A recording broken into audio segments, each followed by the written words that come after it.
Hi guys, welcome back to Bedtime Stories. I had a request from Jenna and Maya to read a David Walliams book, so I picked up Slime, obviously written by David Walliams and illustrated by Tony Ross.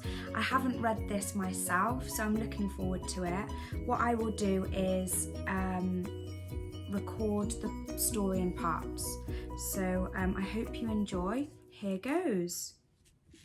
This story is set on the Isle of Mulch. The little island is home to some big characters. Meet Ned. Ned is a bright and funny boy of 11. Because his legs haven't worked since he was a baby, Ned uses a wheelchair to whiz around Mulch. Jemima is Ned's older sister.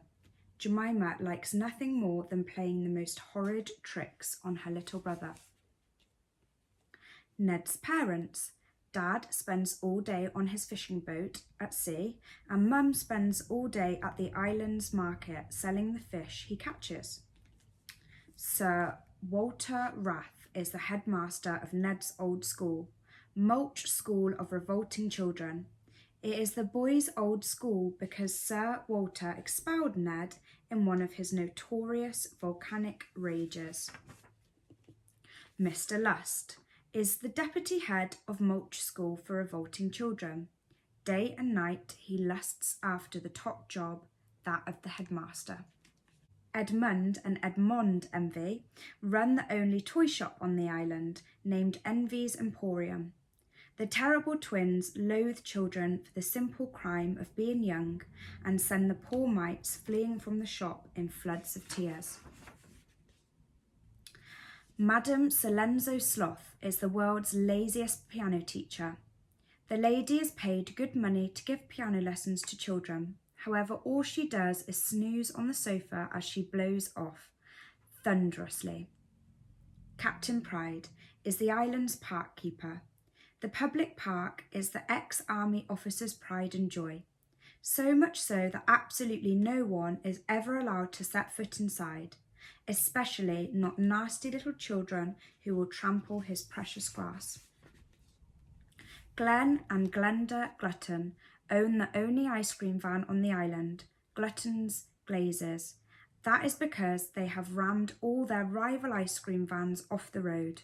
The married couple are thieves who snatch children's pocket money and then speed off without giving them their ice creams. Instead, the evil pair scoff all the ice cream themselves.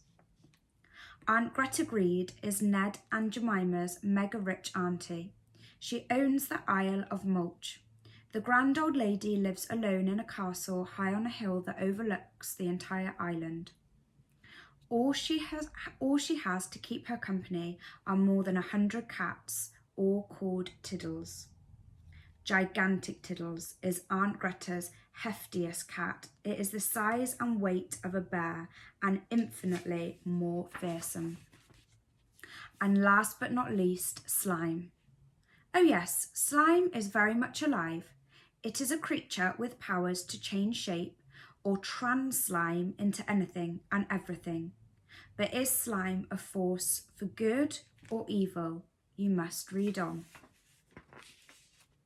Raj, the newsagent, does not live on Mulch. A brief history of Slime. Slime is one of the greatest mysteries of the world, if not the greatest. It beats the creation of Stonehenge, laughs in the face of the power of the pyramids, and takes a giant slimy plop on the Loch Ness Monster. Slime? What is it? Where is it? Who is it? How is it? And why is it? Children demand to know where slime came from, and grown-ups are desperate to know if it's ever going to go back. For the first time in history, the legend of slime can finally be told. All will be revealed in this book, which might be the most important book ever written. Some experts believe that slime dates back billions of years. Their theory is that when Earth was created, it was nothing more than a sea of slime. Out of that slime came more slime, and out of that slime came more slime, then of course out of that slime came even more slime. It remained buried under the earth for billions of years until now. Others suppose that at the dawn of time, a giant meteor of slime crash-landed into the earth. On impact, billions of gallons of slime exploded into the air, covering every living thing in thick slime. This explains why the dinosaurs died out. They got slimed. There is another theory that many years ago, slime-based aliens from a slime-based planet, the planet Slime, flew in a slime-based spaceship to the Earth.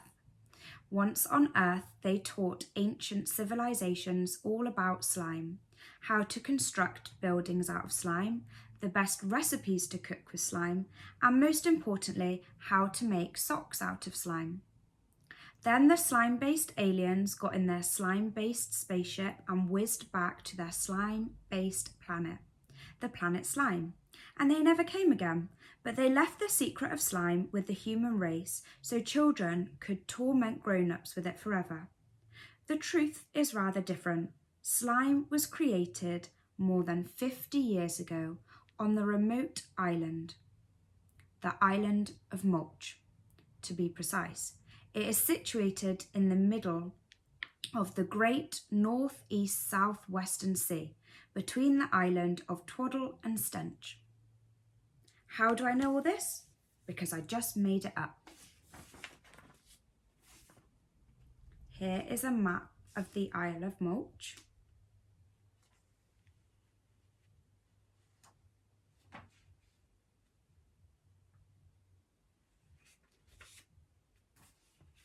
Chapter 1. Mulch. The little Isle of Mulch was home to less than 1,000 people. 999 to be precise. I told you it was less than 1,000. One of those 909 people was a boy named Ned. Ned wasn't short for anything, he was just called Ned. Ned was 11 years old, he had been born on Mulch, and like most islanders, he'd never left. To say Ned was an ordinary boy would be wrong.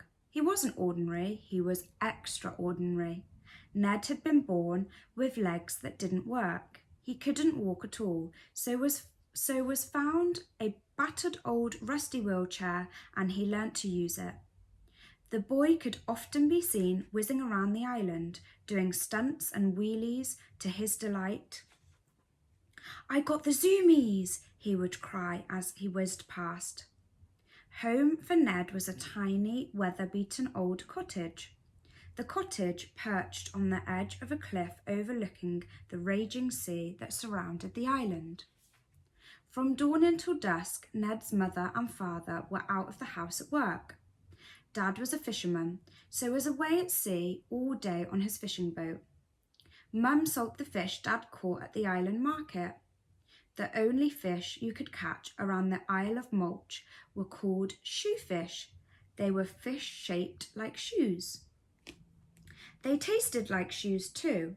The overriding flavour was foot sweat, but the locals became used to the taste. Disgusting though it was, they had no choice.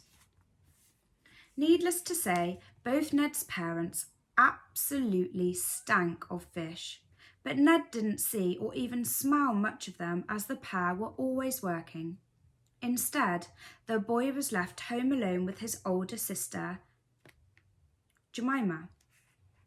Jemima resented Ned deeply. She might have been the older one, but it was her younger brother who got all the attention. The girl who wore pretty little flowery dresses with huge steel-capped boots, and she wasn't afraid to use them. Ned's aunt owned the Isle of Mulch. She was his mother's much older sister, and her name was Greta Greed. High on a hill overlooking the whole island squatted Kitty Litter Castle, a huge medieval fortress that the lady called home. It was a world away from the tiny cottage that Ned shared with his family. Greed lived there alone, which is how she liked it. Her only company was her 101 cats. These cats were fearsome beasts. She had them to scare nasty little children away. The lady loathed children, especially her poor nephew Ned. Aunt Greta never did anything to help him. For her, children ruined her Isle of Mulch with their games, their chatter, and worst of all, their stench. Aunt Greta should be the last person to complain about a smell, as she stank of cat pee. Because Aunt Greta owned the entire island, she had the power over all those who lived there. The lady rewarded those grown-ups on Mulch who detested children almost as much as she did. One such man was Sir Walter Rath. He was a nasty old wretch whom greed had made headmaster of the only school on the island, Mulch School for revolting children. The only thing that gave Rath pleasure was expelling children from his school. Like so many others, Ned had suffered that fate. There was only one toy shop on the island. Greed had given care of it to twin brothers Edmund and Edmond Envy, and they had named their shop Envy's Emporium. But it was nothing more than a front for terrorising children. Ned had had a particularly nasty time when he'd last visited. Another resident of Mulch was Madame Silenzio Sloth. The lady was supposed to be a teacher, but she was too lazy to teach children anything. Sloth was a virtuoso of cruelty. Ned had the misfortune of being one of her pupils, and when he dared to complain, all hell broke loose. Captain Pride was an uptight ex-soldier whom Greed had appointed Mulch's park keeper. The captain ensured no one could ever enjoy the island's only public park, especially not little people like Ned. And ice cream sellers Glenn and Glenda Glutton made sure children never got to enjoy an ice cream ever. The married couple zoomed around the island in their van, looking for children to rob. They took their pocket money and then sped off without giving them their ice cream. If the Gluttons had lived anywhere else in the world other than Mulch, they would have been locked up in prison and had the key thrown away. However, Greed delighted in their scam and ensured the pair were never brought to justice, even when they stole from her own nephew Ned. So this little island was home to a large number of horrible grown-ups, but there was a child on the island who was probably as bad. Poor Ned was related to her. It was his sister. Chapter 2. A Beastly Girl. Ned's sister, Jemima, liked nothing more than playing horrible tricks on her little brother. Tricks that made the girl snigger to herself all day and night. Tee-hee-hee. It wasn't a nice snigger, it was a nasty snigger, as if she knew she was being beastly. The tricks were all absolutely foul. Dropping wiggly waggly worms down the back of her little brother's pyjamas. Yikes! Replacing Ned's toothpaste with glue so his teeth stuck together. Emptying the jar of his favourite marmalade and replacing it with mashed up wasps. Yuck! Painting everything in her little brother's room bright purple, the walls, the floor, the ceiling, his toys, his clothes, even his pet gerbil. No! And hiding a big furry spider at the end of his bed so it nibbled his toes. Ah! Dusting the toilet seat with chili powder so the boy's body was too hotty. Swapping Ned's favourite chocolate-coated raisins with gerbil droppings. Ew. And breaking wind into an old wooden box for a week, then opening it in Ned's bedroom so he would suffer the pong. Pooh! However, all this was nothing compared to the nightmarish trick Jemima was planning for her little brother. Thank you for listening. Stay tuned for chapter 3 next time.